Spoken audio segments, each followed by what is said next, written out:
Ever notice how God takes things that look really dismal and then brings new life to them?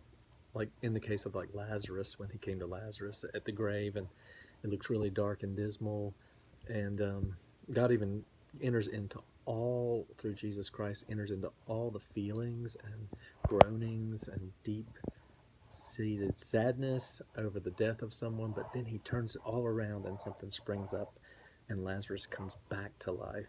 Just a beautiful scene. I thought of another one today that really hits me was the story of Abraham and Sarah.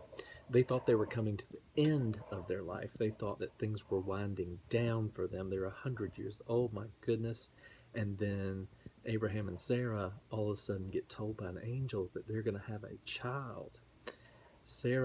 Thinks this is so preposterous that she actually laughs at it. And then God poses a question to her that I want to look at today. He says, "Is there anything too hard for God?" Speaking of himself when he says it. And the word for hard is pala in the Hebrew. And the word pala has this connotation to it like making difficult things wonderful. David the psalmist would use it when he talked about the magnificence of God. Like difficult things get made into beautiful things, for he makes all things new. And I just think we're in a season right now where it looks like things are winding down, but God's saying, I'm winding them up.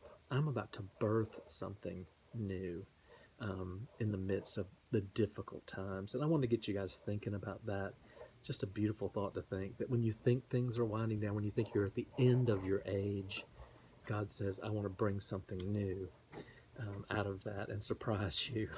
He might even make you laugh at first about it, but He's really always in that place that doesn't always make sense to us immediately.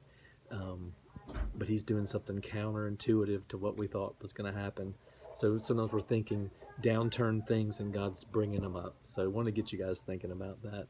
Um, Paula today, take the difficult things, bring them to God, and look for His magnificence in them.